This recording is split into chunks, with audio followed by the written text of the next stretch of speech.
Right? Exactly.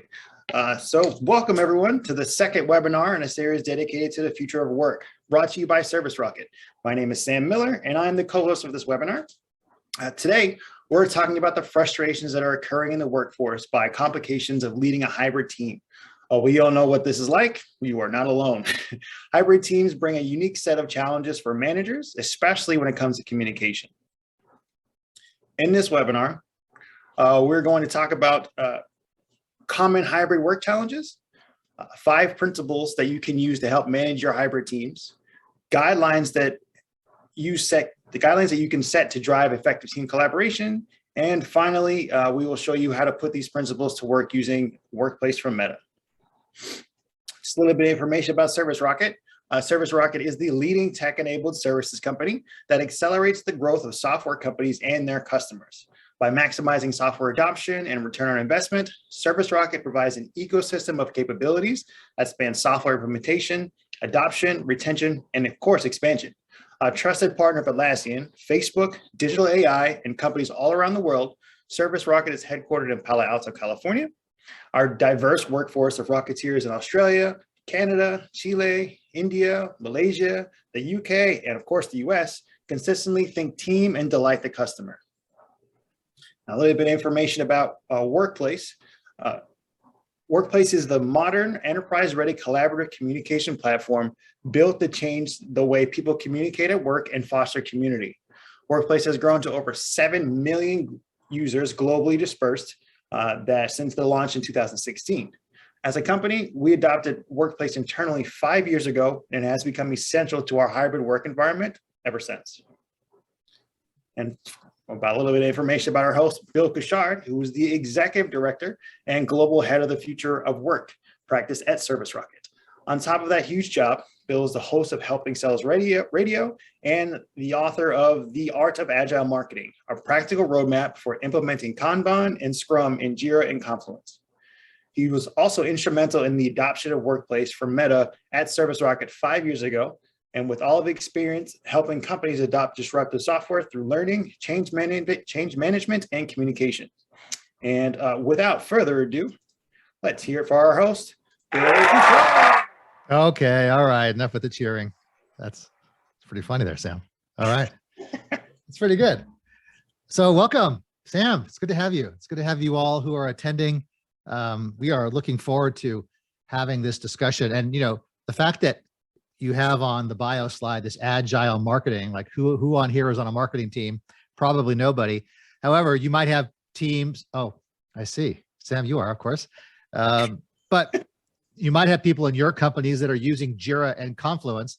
And I just want to make a comment that we just recently released our connector app that connects Workplace with Jira, so that people in different teams using different software can communicate with each other. And we'll talk more about that in other webinars, but I just wanted to bring that up. That's sort of the link with the Jira and Confluence, and linking those tools with Workplace helps make Workplace the communication layer on top of it all to connect all your people. So more to come on that. But what we're really here to talk about today is how do we as managers manage our teams effectively in a world that is hybrid or remote or work from home or a combination of both. Many companies never left the office. Some are coming back to the office. Some employees have decided, I'm never coming back. And if you make me, I'm looking for another job. There's all of this happening. And so I sort of want to set up this context for this world that we're all experiencing now. And if you are setting up Workplace now, or you are thinking about it, it's kind of important to understand that this hybrid work world is probably here to stay. And there is this very interesting Gartner report. You could Google this name and look it up. It's very easy to get for free. It talks about the myths of hybrid work, right? We have a lot of preconceived notions for what it is and whether it's going to last, right? There's a lot of companies announcing the return to office. They have an acronym, even RTO. And they're changing it and they're delaying it because of the world is unknown. And the more this happens and the more this lasts, the longer people might just say, you know what, why return at all? We're doing great. In fact, there are so many companies making record earnings in the Fortune 500 who are remote. They're performing better. Like the evidence to the contrary And so my point is this Gartner report sets up a few things, and I'm not going to read every single one of these, but there's a couple I do want to point out. And one is number 3. I'm skipping to this one because we think of innovation as serendipity. We think of innovation as the bright idea, right? When actually there is a lot of evidence, they talk about this in the report too. There's a lot of evidence that innovation is deliberate, and there are processes we can set up to do it. So whether you're remote or hybrid or in the office, right? Innovation doesn't happen as a consequence of that. Innovation happens as a consequence of us being deliberate about looking for the next iteration in our business model or products or who we hire or what customers we serve. There's all kinds of things we can do deliberately. So it's a very cool section in that report. And also number 2 is the productivity part. There have been numerous articles written about the biggest tech companies, the Facebooks and the Googles, which might not be applicable to everybody here, but a lot of them, even the tech companies, are saying we're going to return to office because people are more productive in the office.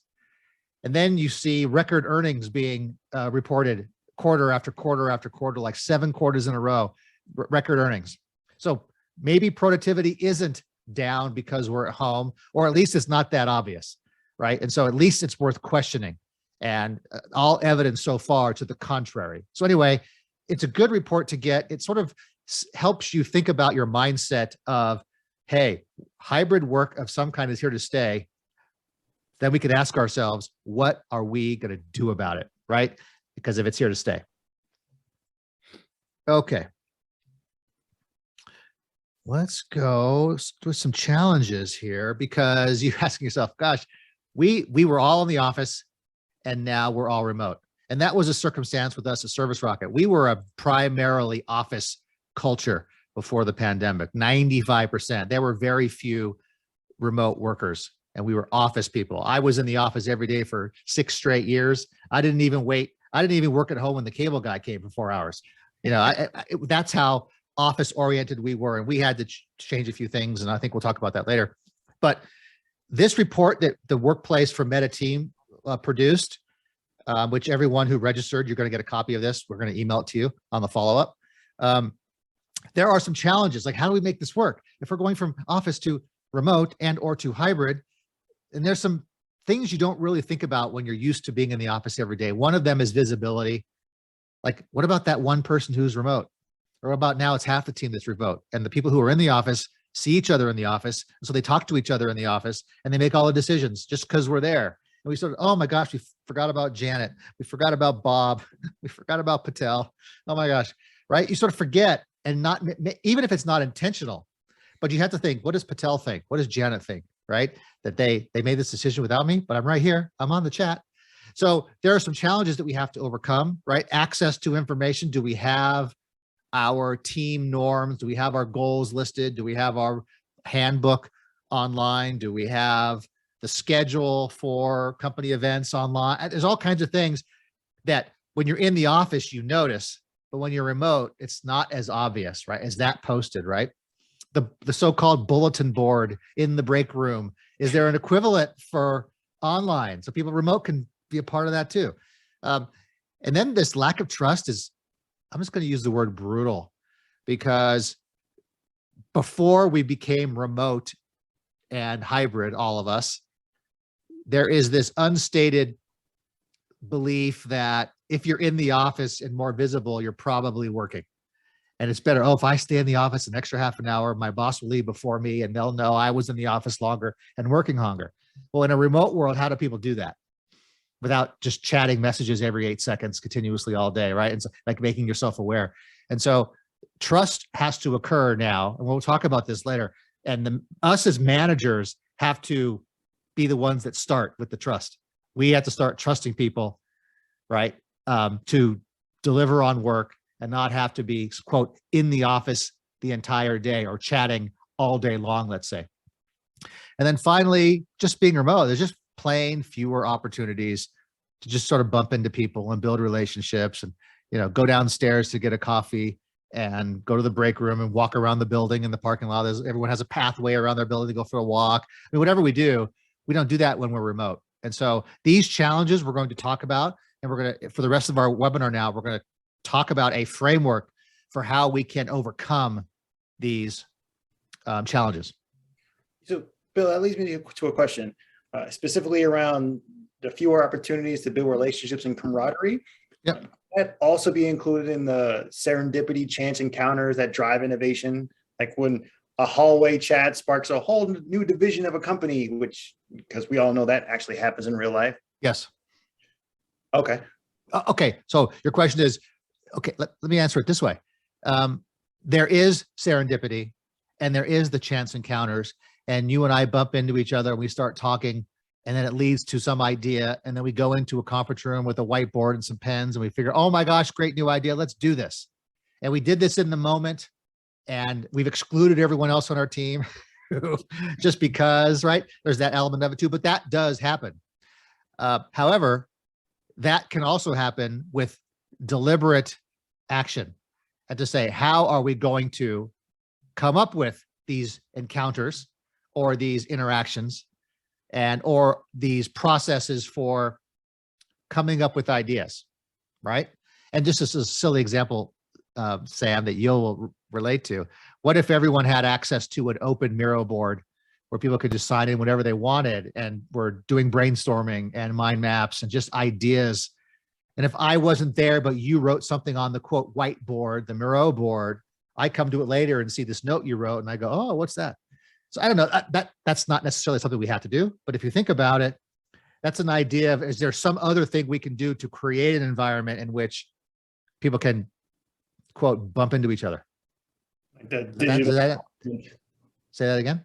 Like a digital equivalent of the hallways or the whiteboard, everyone's sitting there talking. Exactly right. Exactly right. So that's why we have to be deliberate about this. So these challenges are real, especially if you come from an office culture, you know, and we did as a company too. So some of the stories we're going to share within this are some of the things we've done to overcome it. Okay. So in that workplace report, there is a set of 5 principles for how to, in the report, these 5 principles help you decide how to effectively manage your hybrid team, right?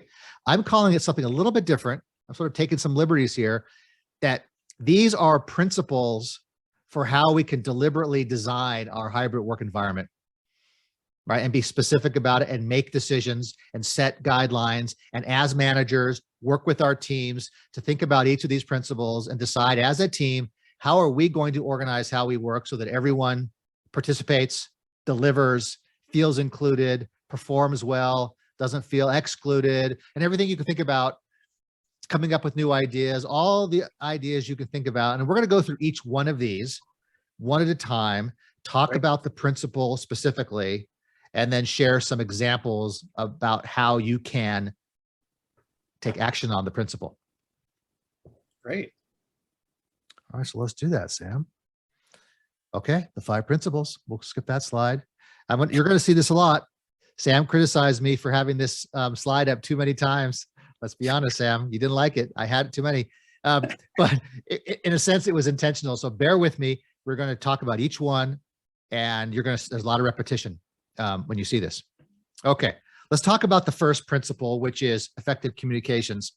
Now, you know, we think of communications often as someone telling a group of people, tell, communicate, right?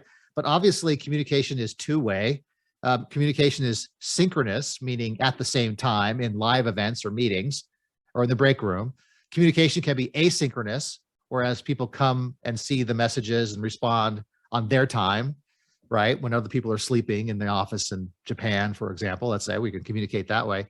One of the principles here is to ensure that everyone has access to the information that they need to do their jobs, right? So, and I want to use access to information in as broadly as possible, not just access to the policies and procedures, but access to anything. What about our goals list? What about our schedule for our meetings, et cetera? Anything you could think of. What do people need to do their job? Now, do they have access to that? online that they say that they did when they were in the office. Okay. So here's some examples. And so Sam, let's talk about this, right? So one is in workplace. One type of group you should have in workplace is a team, a group for every team, a marketing team, the HR team, a project team, any team rated around the organizational structure team, or project teams or other cross-functional teams should have a group where that team can come together in the group and talk to each other. You can post messages, you can respond to messages, you could do videos, you could share images okay, so we're all talking in the groups, right?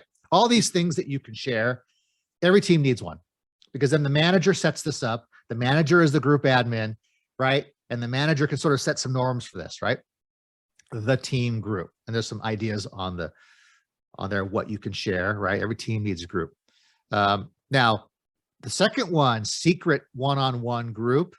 So you can create a group with each, if you're a manager, you should do this, a one-on-one group with your direct report with each of them. And it's a secret group that only you two know about. So if you are a good manager, you have weekly one-on-ones and you don't skip those, and you almost act like that's the most important meeting you have every week. That's how important they are. Now, a one-on-one secret group is a perfect place for keeping track of the agenda. Like have a post that says, in our next one-on-one, I want to talk about this. And maybe if you only have one idea, you just put the one thing down. And then when you have another idea the next day, it could be your log for the things you want to talk about with your direct report, or that your direct report can keep for them so they can write down the things they want to bring up with you. And so now you could both pull it up in the secret group, and you could go down the agenda. You could also use a secret group for feedback, right? Hey, in that meeting, what you could have done was, if you listened to, and then you could have then, that could have come out a different way. You could have that discussion here, especially if you're on different schedules, right? So you could do action items. So these secret groups for one-on-ones are really innovative, and workplace thinks this is a great idea. A lot of customers use these, and even though not enough do. So that's why I'm spending so much time on that one. And then I'll say the knowledge library is another idea for keeping track and publishing documents and procedures and policies, all of the how-tos. How do I get my year-end 1099 or W-2 tax form? And there should be an article in the knowledge library workplaces. Here's how you get it. You click here, you go to your payroll system, and you log in, whatever, right? Anything you can think of, employees have questions about, there should be something to do that. And the knowledge library is really pretty well organized. So all of that can be done in workplace. So after talking with a lot of the customers that we have at ServiceRocket and then other just workplace users, the knowledge library is something that's regularly underutilized and commented on as saying that this is something that they want to invest more time into and put more content into. Other than the things you kind of just touched upon, what would you say the benefits of using a knowledge library are? I'm thinking like you could save administrative times or people asking questions, and you can share documents to people who have questions about different topics. What else can you think of? Well, I'll say two things. One, any question an employee has regularly, there should probably be an article answering that question, the procedure for doing it in that knowledge library, right? And so request time off. Requesting time off, exactly. So one article type we have, and this is before travel got shut down because of the pandemic, it's like if you travel to one of our offices, there was an article that listed all the things to do when you get there, right? When you get to the office. So you know where the sandwich place is down the street, and you know how to get into the company apartment, or you know how to call which taxi service do we recommend in Santiago, right? And who do you call when you get there? What's the building code? And how do you get into the office once you get there? Like all the things you need when you show up and you're all by yourself in a foreign country, and it's like, oh, what do I do? So you put it all on there. We put our entire employee handbook in our knowledge library, right? We have messages from our CEO, like the CEO letter about the mission of the company is there, right? So if you could think about all the things, our performance review criteria, our leadership behaviors and our core values, and how we use those in our performance review process, those are there. So think about your employee handbook, your policies and procedures. So Sam, am I answering this question right, you think? Yeah. It's like Yeah. those kinds of things you should put there. I didn't know we had that for other locations. I started ServiceRocket after COVID, so this is news to Yeah, me. we're not traveling, right? Exactly. I'll send you a link after the webinar. I'll show you. Thanks, Bill. Right. Yeah. Okay. So if we don't have any questions, from the audience here, I don't see any in the Q&A, Sam. So I'll keep going. About that topic, I do have some other questions that I'll bring up. Let's go back. Well, not specifically about that topic, but one question is, as an employee, I want my work to offer a hybrid solution, but they want everyone back in the office. Is there a way I should approach this topic with my manager? So the company's policy is changing to we're all going back to the office, and someone wants to stay hybrid or remote. Yeah.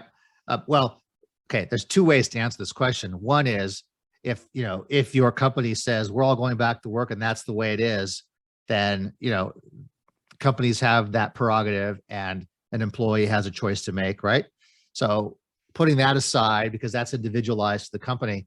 Now, as an employee who does work remote, okay, from the employee side, being visible matters, right? Participating in the groups, commenting on the work of others.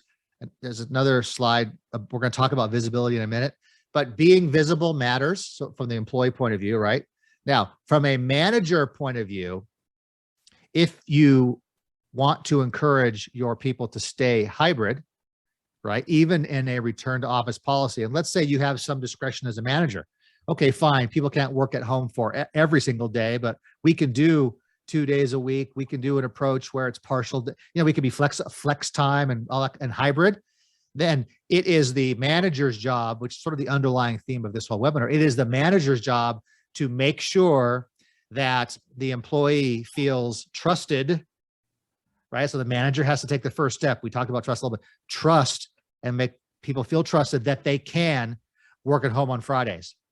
Or on Tuesdays, some people on the team can come in at noon because they want to work at home in the mornings because of something that's related to Tuesdays in their schedule. And that's okay too, right? So there, those are just two ideas, but because that's a big, complicated question about how you might do that, right? So, and it's true, right? A lot of companies are even announcing in the news, in press releases, that they're announcing to employees, return to office day is March 10th, right? And all of us have seen the ones that have been delayed over and over again. But visibility and trust are part of that. And we're going to talk about that soon. Gotcha. Let's keep rolling. All right. Very good. Okay. Principle number 2 is inclusive collaboration. Now, this goes back to the idea that if you are hybrid, it implies some people are in the office and some people are not. And we all work on the same team together. So it is very easy for Sam and I to bump into each other in the break room, start talking over coffee. It turns into work. It turns into an idea. We move into the conference room. We get the whiteboard and the pens, and we start doing our thing. And all of a sudden, we had the most genius idea ever for the best campaign in the world. And no one else who was there in the office got to be any part of that. And we've decided, and we're moving on, and we're already writing the Facebook ads. I mean, whatever, right? And half the team is working at home and saw none of that. And so we have excluded them, even if not deliberately. So we as managers need to design our workplace so that everyone on the team can meaningfully participate in things like I just described, right? You cannot forget about Sally at home, just for example, right? We actually just got a great question from one of our participants. As remote employee now, I think it's hard to find organic opportunities to get to know your coworkers personally. How can workplace help create these opportunities in a way that feels authentic and not forced? We're going to talk about that in a few slides. We have a whole section for that. Okay. So stay tuned. That's Gretchen. So stay tuned. We're going to talk about that specifically because there are ways to do it, and it could lead to Zoom fatigue. Like I don't want to be on another video call just for having tea. I mean, come on. There's trade-offs. We're going to talk specifically about that. All right. But still, when you're performing regular work or social time, we want to be inclusive. And so there are some techniques that we could do to include people in the work, right? So people feel included. So let's say, this first point is just the global point of this principle. And that is, as a manager, we should sit down with our team and create agreements with our team about how we're going to work. Guidelines. Some kind of a guideline, right? And I'll just give you one example. One thing we did, and it's not even on the slide, it just came to me now. I remember that it's silly, but it's the most important thing we did. When we started to go remote, we had people in offices and people remote. We made a decision that even people who are in the conference room are each on their laptop on the video call with their own little box. So you've all been in meetings where everyone in the conference room is sitting around the table. There's one camera at the front of the office showing everybody, and everyone's all talking to each other.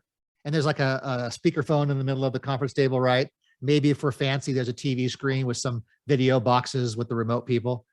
But they become an afterthought and they can't chime in and they're always interrupting, and it's a big pain and it's annoying, right? And we get annoyed by, oh, the audio is echoey and Joan wants to, okay, so that's a problem.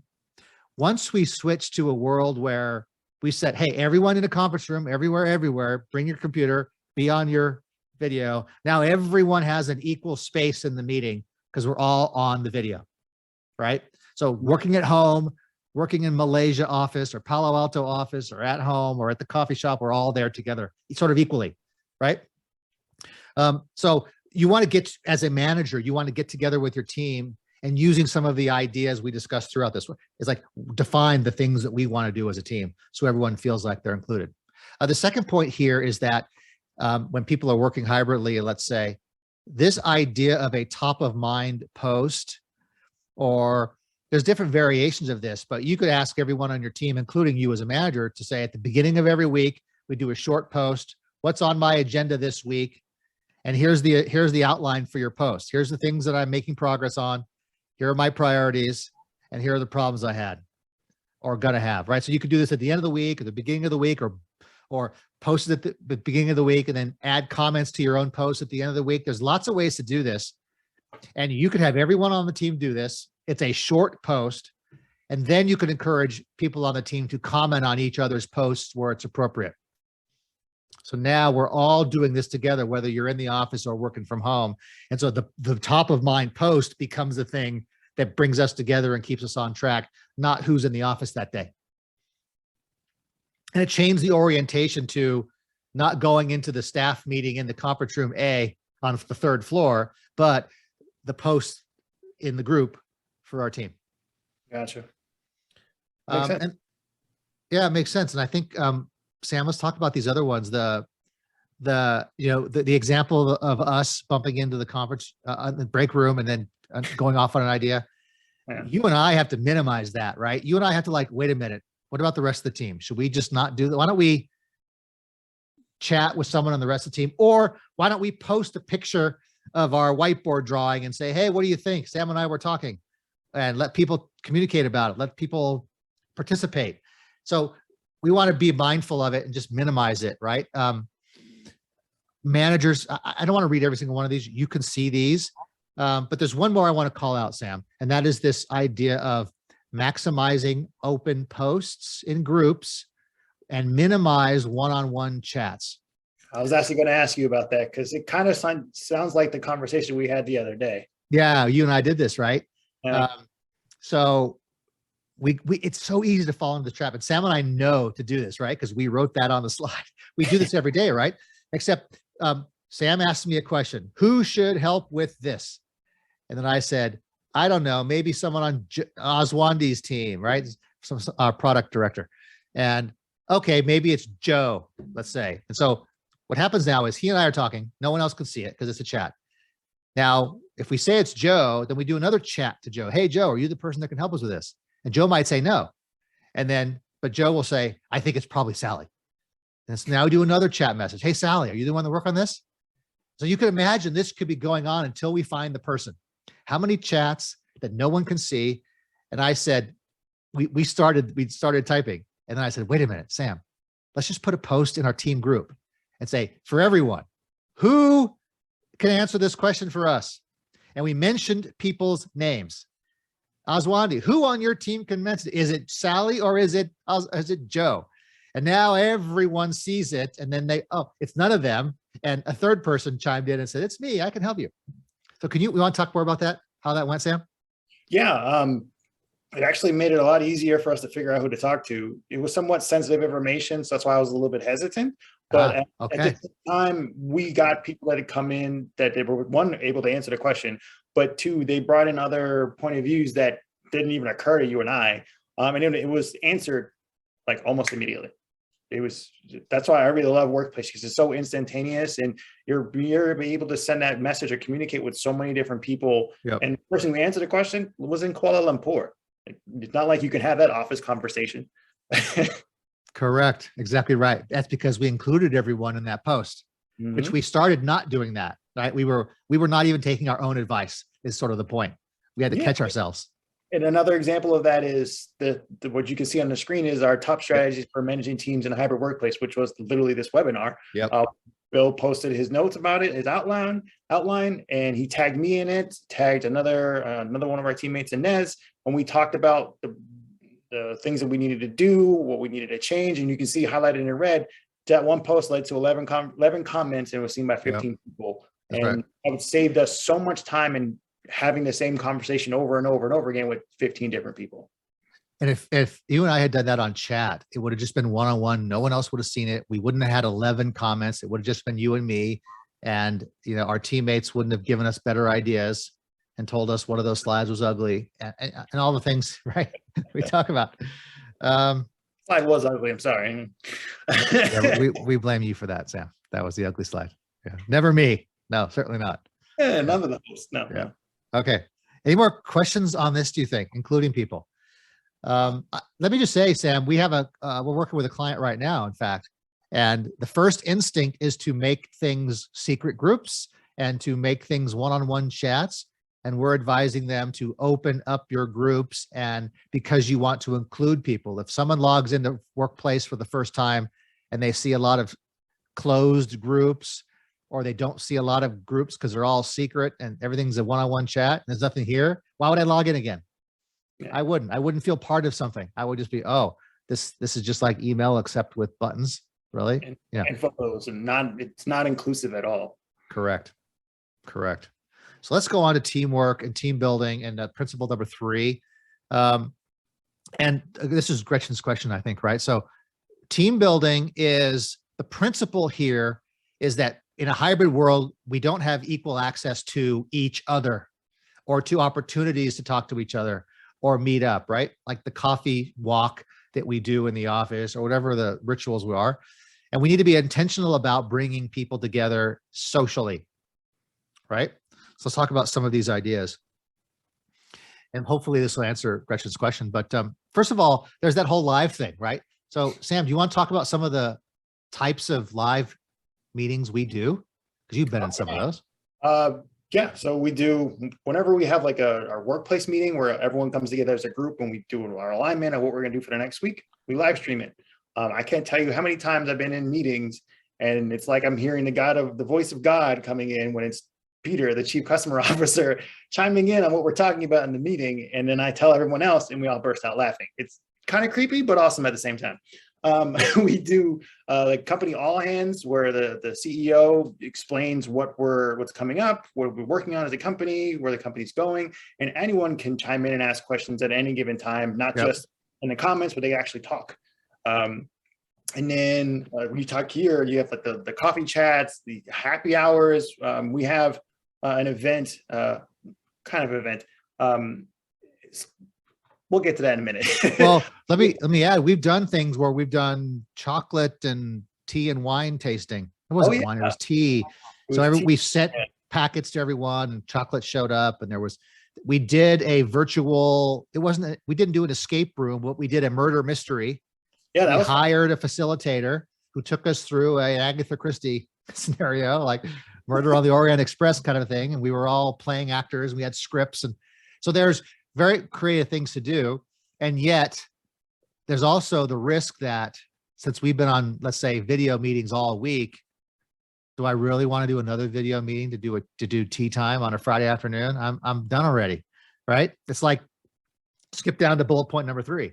People love it when meetings are canceled, and they love it when meetings finish early. And you're the manager now, right? Don't be afraid to end the meeting early. Don't be afraid to cancel the Friday afternoon meeting, right? Don't over meeting. Yeah. The other thing you put it on here is don't be afraid of GIFs. Yeah. I love posting GIFs. They're really funny to me. And these are 2 that I actually posted that I didn't put in this webinar. That was. I put them there. I know. You were responding to me on my post, right? Yeah, it was.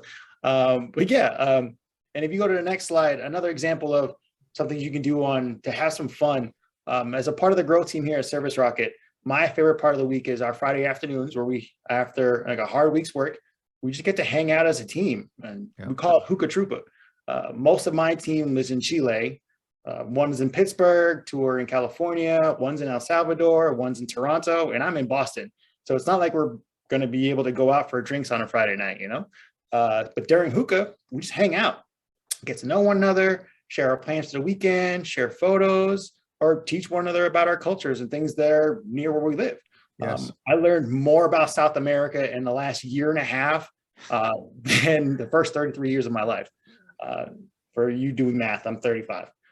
There's a photo of the fire. On the top left, you see a photo of some fireworks. There's actually a photo I took when I spent 4th of July in Washington, D.C. That's a photo of the Washington Monument. It was amazing. In the top in the middle, you'll see Balfi and Leandro, also known as Alfie and Leandro. There's also a Chilean espresso ice cream on the top right. My buddy Chris posted that. There on the bottom left, you'll see the director of the growth team, Fede's dog, Little Vito. So cute. Jumps on meetings all the time. Little scamp. We also play some fun drawing games to wind down the week and share a laugh together. If you look on the right, the tool we use is called Jackbox Games. And if you scan the QR code, it'll take you right to the page and the games that we actually play. And in that colorful, beautiful drawing of a bear was done by one of our designers who, by the way, they're ringers, they cheat, they have drawing pads, and we're all using mouses or trackpads. It's not fair, but that's what he came up with. And it's actually much better than what I could have ever done. But yeah, you can, even though you're separated, even though you can't hang out on a regular basis, there's still things you can do as a team, as a company, to build culture, to build camaraderie, to build like a community. I've said this before on posts, I've said this on LinkedIn, I've said this on other webinars. I feel closer to my teammates now than I ever had in my entire life. And that's 12 plus years of working in corporate America. And those people I see on a regular basis, I've never met anyone on my team. Right. I feel close to them. So I think it's because of the gifts. That's what I think. That's what I was leaning towards, but I didn't want to say that. I understand. Yeah. So, here's the aha moment, for me, it's like a manager sits down with a team, and like the top bullet point here is like, we can as a team decide, what do we want to do? Do we want to have a happy hour? Do we want to have a Monday morning coffee? Do we want to have a Wednesday this? Right. So I know a company that does Wednesday morning meditation. And it seems weird, but everyone in the company has the chance, and it's voluntary, right? All these things should probably be voluntary, right? We want to not force people to do things necessarily, but this company does Wednesday mornings, and they do a Wednesday no meeting day for them, except for the meditation. It's 8:30 in the morning, or the equivalent time zone where most people in the company can meet. And the CEO leads this and takes their team through an exercise of just being present and doing their thing, right? So there's lots of ways to do this. And again, you want to be deliberate about picking those rituals and ideas, and experiment. And maybe the cooking class didn't work, but maybe the meditation works for us, right? Whatever. So you want to be deliberate about it. And you also want to be mindful that Zoom fatigue is real, and enough with the video calls already. So and being okay talking about that, right? And you have to set the stage. You're the manager. It's your job to set the stage and let it be okay for people to say, no, I don't want to do another video call. I'm done on Thursdays. Can we do no videos on Fridays? Let's say, as an example. It's true. Hookah is optional, but we all try to go because we all want to hang out. Correct. Okay. Principle number 4, balance and trust. Okay. So this is related, right? This is about having balance in our lives, allowing ourselves to set boundaries and to do things. When we are online, we have this urge, this pull to make people aware that we are online. It's this unstated gravity that if we don't respond to something quickly, people think we're goofing off. Or right. So there's something to that, right, Sam? I feel that. I do, no doubt about it. Yeah. Every day, right? And you have to realize that as a manager, this is up to you. You have to, we're going to show some examples. It's up to you to set the stage that people can feel like I can go to lunch, even though when you're at the office, going out to lunch is normal. But when you're at home working, going out to lunch isn't as normal, and you end up working through lunch a lot of times. We just do that, right? Instead of maybe turning off the computer, going into the kitchen and sitting down or going for whatever. Okay, if you live in a more urban area, you could go down the street, go to okay. So it's up to the manager. You have to set the stage for this and being deliberate about it and saying, okay, it's okay to take your kids to the bus or go to the gym or not respond when you're going to pick up your golf shoes that got repaired because you broke your shoelace. I mean, whatever, right? So I know Sam's like, I don't even play golf, but yeah, I'm sure shoelaces break. Store for some shoelaces. People just buy new shoes now. Is that what happens? Yeah. I would have bought laces, but yeah, sure, that works. Okay, yeah. You don't have them stitched up by a shoelaces repairman. Is that it? Okay. So let's talk about some examples, right, about this, because first of all, the idea is, and I've talked about this, manager, it's up to us to lead by example, right? And so this screenshot here is me, let's say as a manager saying, hey, I'm going for a walk in the park. And I live about a quarter of a mile from a park where my kids play.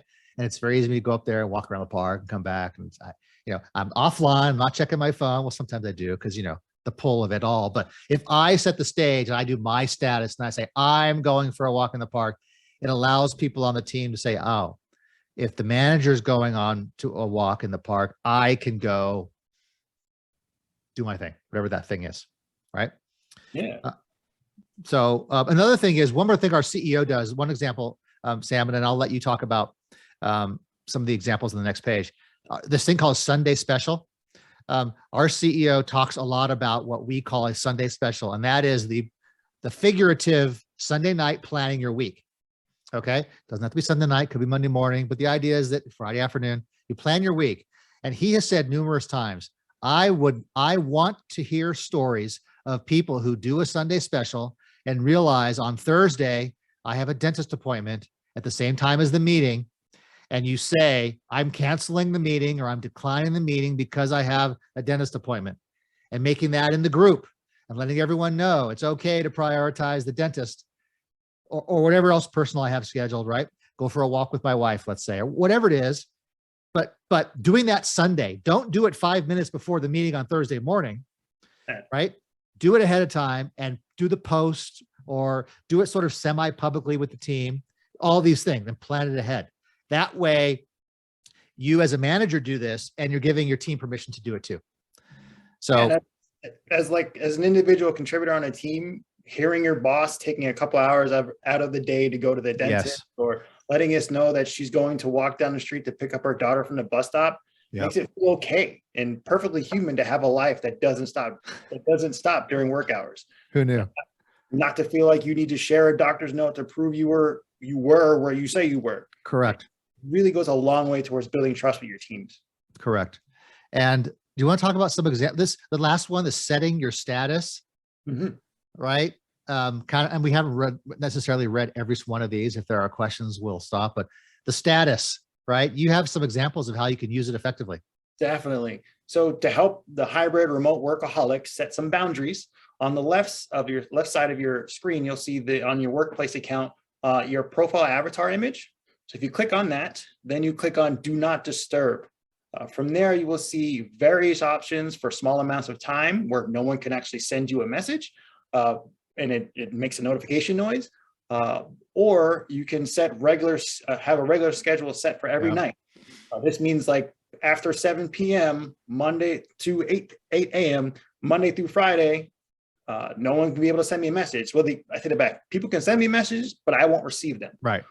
And also, that also works for Saturday and Sunday. So that way, you're not physically, you're digitally setting boundaries of when you're going to work.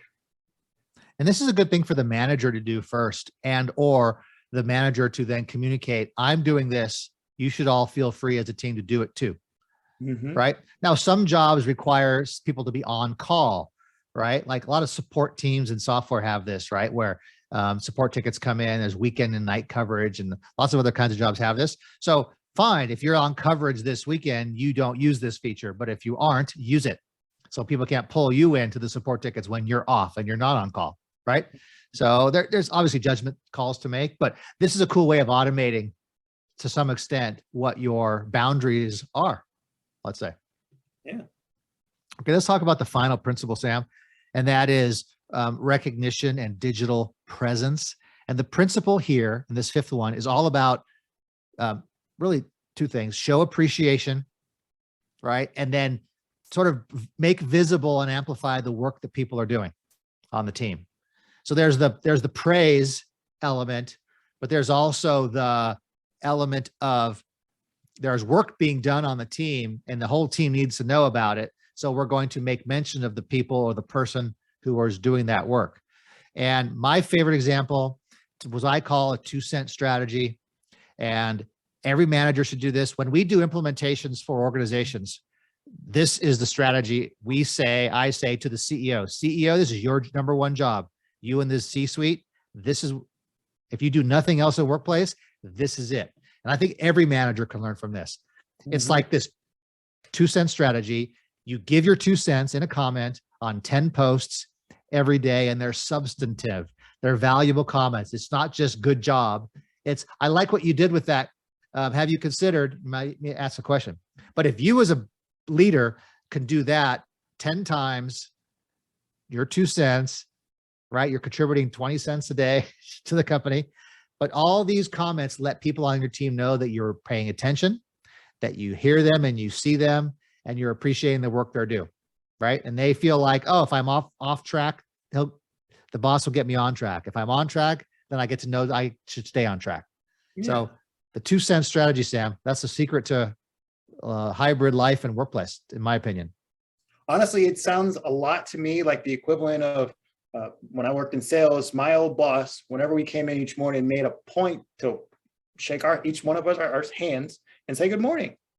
And then, or like when the CEO would walk around the office saying hi to people and talking to them about their work, it's essentially you're making people feel seen and heard by their leaders. See, I'm so glad you brought that up, right? In a world where we're trying to create an inclusive, let's say, environment for people who are offline and in the office, and when most of us are in the office, we forget about the people out there. This 2-cent strategy that's a really good analogy, Rob. I'm glad you did. This is a good, I don't know, comparison or analogy for the walking around the office. What's that? Management by walking around. That was a thing for many years, decades ago, where you walk around the office as a leader so people know you're there and you're interacting with people. And this is the way to do it online. Yeah, digital version. Indeed. And another way to look at this is just simple recognition, right? This marketing manager does a post like this. Notice the name of the group at the top center, marketing team. This is the group for the marketing team. And Ryan, the marketing VP or director or manager, is saying, hey, everyone, congratulations. We did it. We achieved the goal. And we can all celebrate that, right? So the more we do this, the better, just across the board.